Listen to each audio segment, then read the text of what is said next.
j'espère que tu vas bien. Merci à toi d'avoir cliqué sur cette vidéo.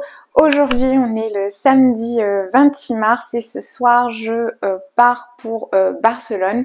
En fait, mon avion décolle demain matin très tôt, mais pour que je ne sois pas en retard, j'ai préféré prendre un hôtel à l'aéroport ce soir, comme ça je peux être sur place directement demain.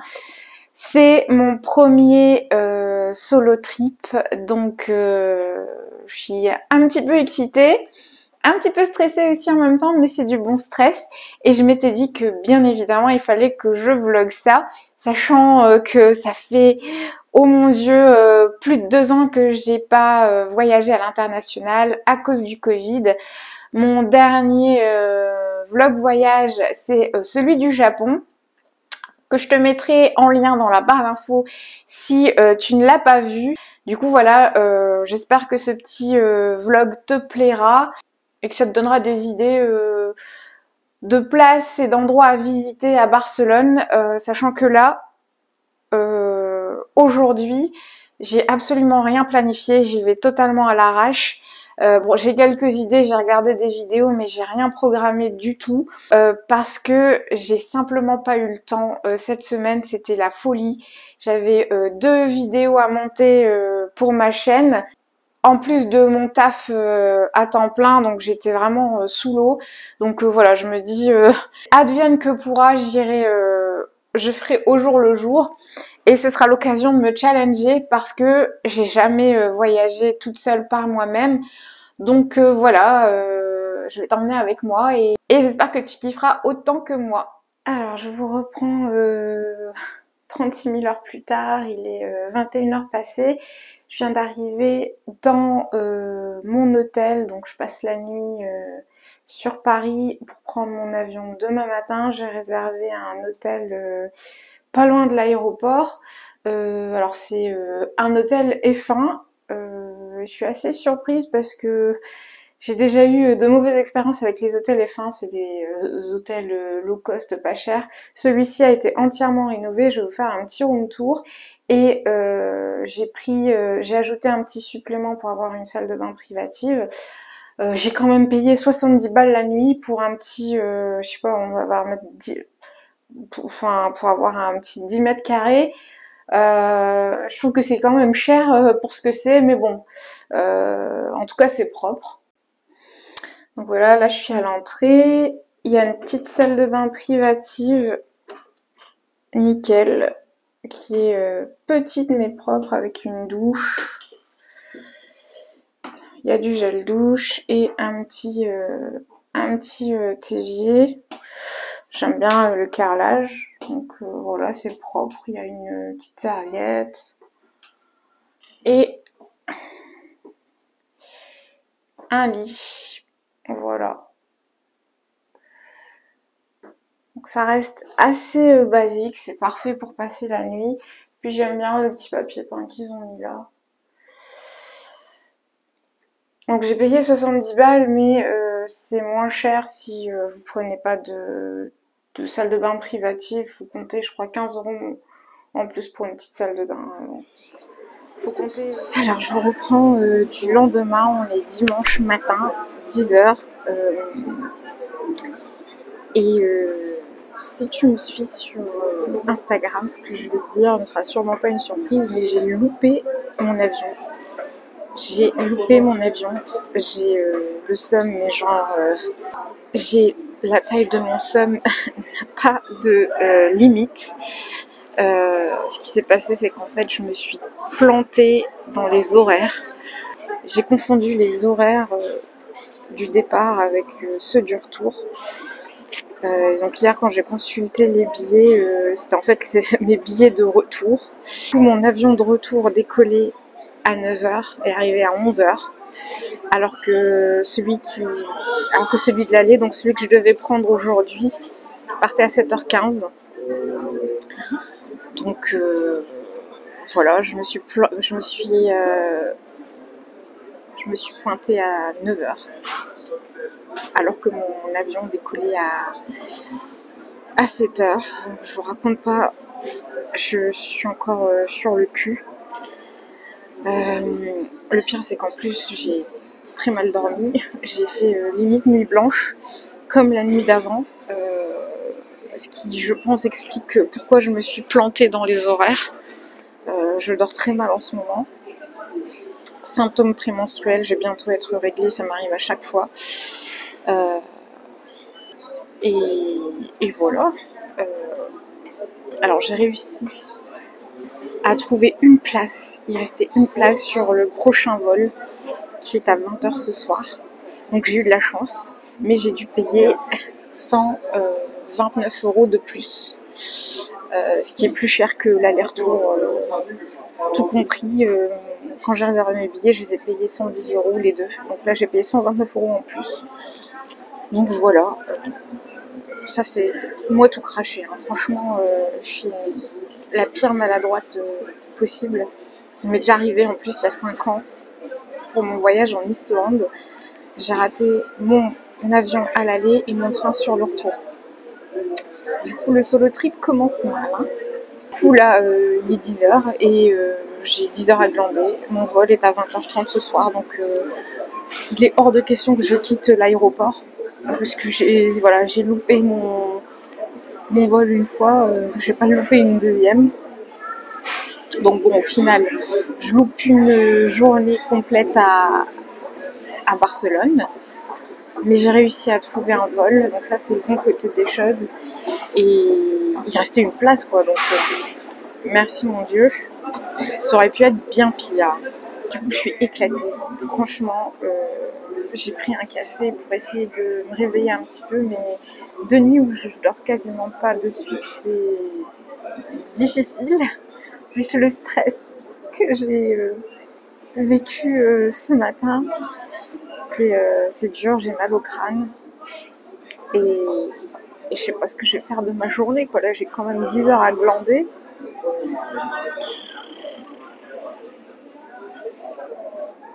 Alors, ce que je me dis, pour me remonter le moral, c'est que ça fera un bon souvenir à la suite. J'en rigolerai dans plusieurs mois, dans plusieurs années. Inch'Allah, comme on dit. Mais là j'ai bien le seum.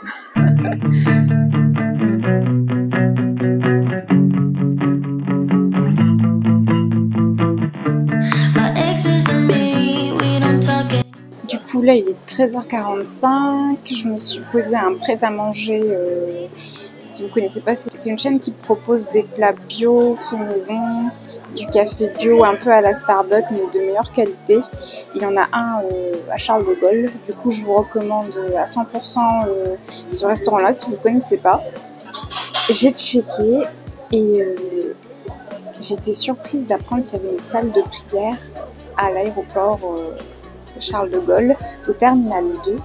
Du coup, moi j'étais partie du principe que j'allais devoir rattraper toutes mes prières ce soir quand j'arriverai à Barcelone.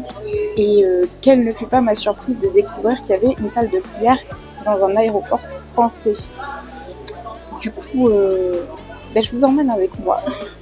Apparemment c'est terminal 2F. Là je suis au terminal 2B, c'est là où je suis supposée embarquer ce soir. Donc c'est pas très loin, donc je vais y aller. Et si jamais ça s'avère correct, et j'espère que ça vous aura appris quelque chose d'utile à ceux qui font leur prière et qui sont intéressés. Potentiellement il y a une salle de prière à l'aéroport Charles de Gaulle. Du coup je l'ai trouvée, elle est bien au terminal 2F. Donc c'est une salle de prière pour toute confession, donc il y a des salles séparées, une pour les chrétiens, une pour les juifs et une pour les musulmans. Et du coup je vous ai pris quelques petits rushs pour l'espace réservé aux femmes. Et ce qui est génial, c'est qu'il y a une robe de prière, il y a un hijab, il y a un tapis de prière et il y a même une pierre pour pouvoir prier. Du coup il n'y a pas de quoi faire ses ablutions, moi je les ai faites dans les toilettes, mais il y a une pierre si besoin. Donc voilà, par contre j'ai bien galéré à la trouver, j'ai mis 1 heure avant de la trouver et c'est vraiment inespéré parce que j'avais vu qu'il y en avait sur internet, mais bon, je me disais entre la réalité et ce qu'il y a sur le net, il y a souvent un décalage. je suis pas peu fière, je me dis que c'est au moins une bonne chose de faite. En tout cas, j'espère que ça vous aura appris quelque chose. Si jamais vous êtes de passage à l'aéroport Charles de Gaulle, vous pouvez venir faire votre prière à l'heure si besoin. Il est 18h40, il ne reste plus que 2 heures d'attente.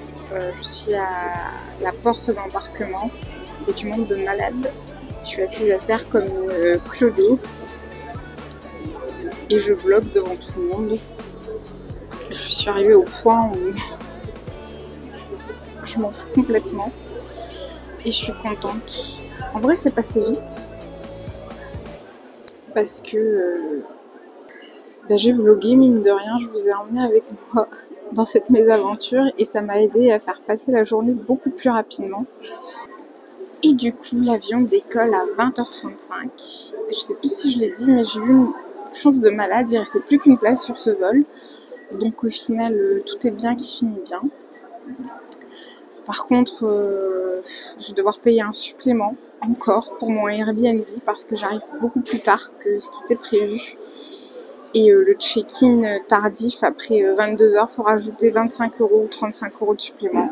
Je trouve que c'est un petit peu abusé, mais bon, merci à toutes les personnes qui m'ont envoyé des messages de soutien et d'encouragement sur Instagram. Suite à la story que j'ai postée après avoir raté mon avion. Ça fait plaisir. Il y en a pas mal qui ont ri aussi, qui se sont foutus de moi. Il y a de quoi.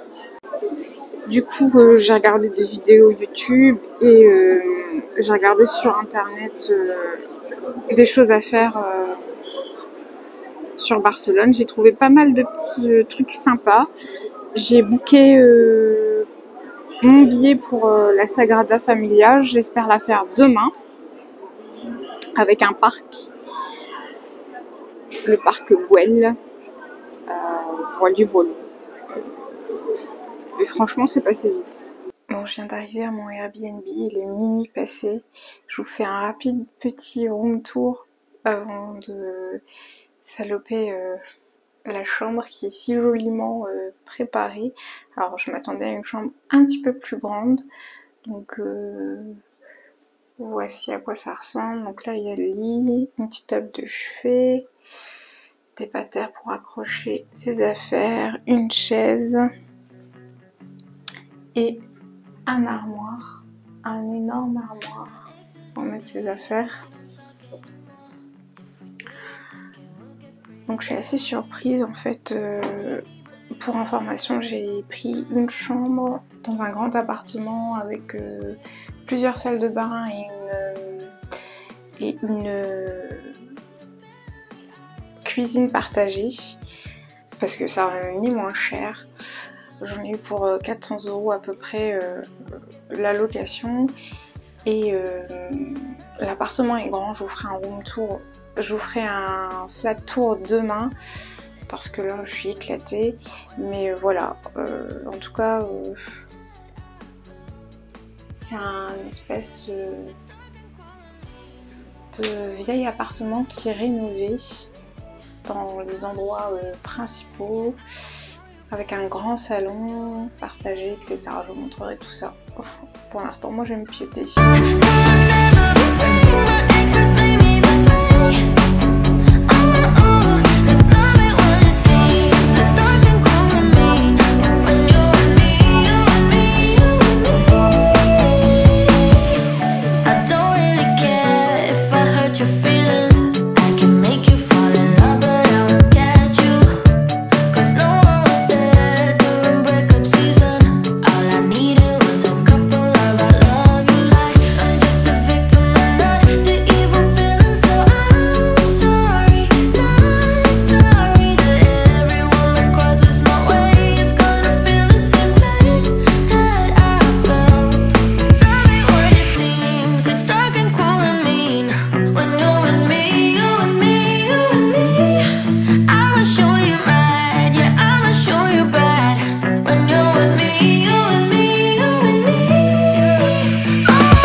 Du coup, je vous reprends du lendemain. Je suis bien arrivée à Barcelone. Ce que vous pouvez voir derrière moi, c'est la Sagrada Familia.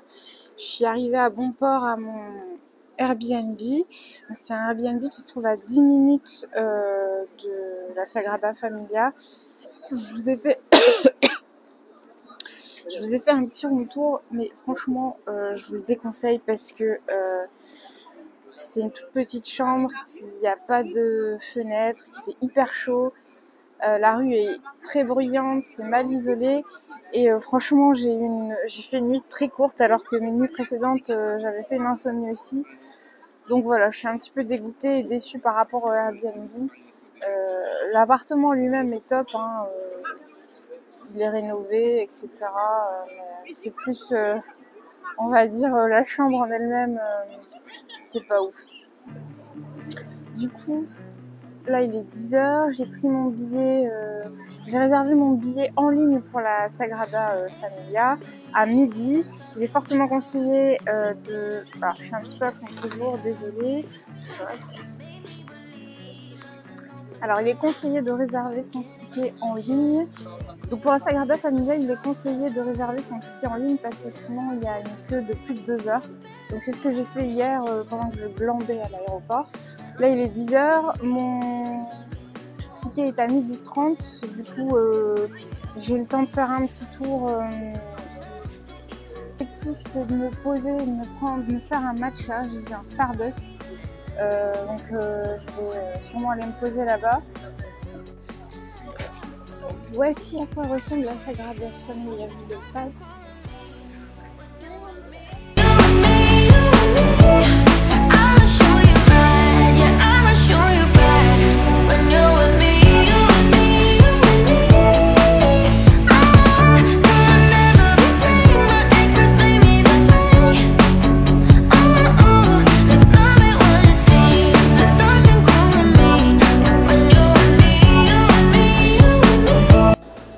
Bon, je me suis posé un Starbucks juste en face de la Sagrada Familia et vous allez rire, j'ai pris mon matcha et mon mousseur à lait parce que le matcha du Starbucks il est vraiment pas ouf et moi sans matcha ça va pas.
Alors, je suis posée du coup au restaurant et je voulais vous faire un petit retour à chaud sur la visite de la Sagrada Familia. Je m'attendais clairement pas à voir une cathédrale aussi belle, surtout dans son architecture, c'était hyper original.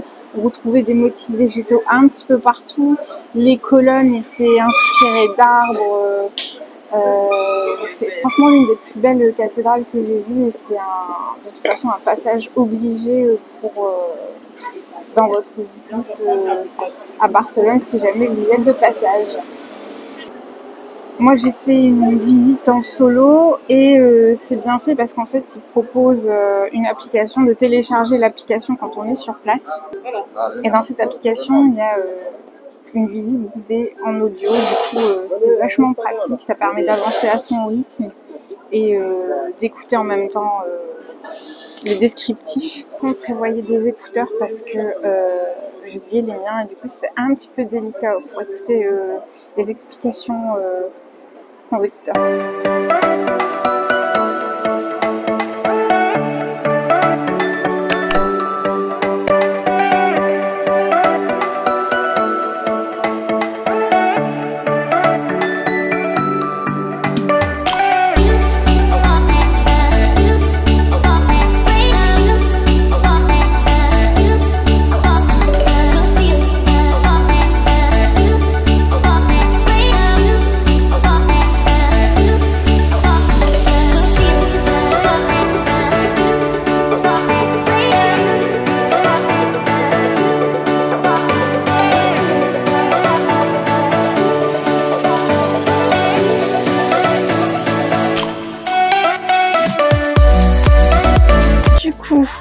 J'ai fini de manger ma paella, elle était excellente, je vous mettrai l'adresse du restaurant en barre d'infos, il faut absolument que vous y ayez si jamais vous faites Barcelone. Là, je suis partie au parc Güell, c'est une autre œuvre de l'architecte Gaudi, c'est environ une demi-heure de marche de la Sagrada Familia, du coup j'y suis allée à pied. J'ai regardé l'itinéraire en transport en commun, c'est à peu près la même chose, du coup je me suis dit autant marcher, comme ça me fait digérer la paella et en plus je vois du paysage et j'ai pas du tout regretté. L'entrée est à 10 €. Et j'ai oublié de le dire, pour la Sagrada Familia, l'entrée est à une trentaine d'euros. Et du coup, comme pour la Sagrada Familia, il y a un petit QR code à l'entrée du parc que vous pouvez scanner pour télécharger l'application qui vous propose un audio guide pour visiter le parc.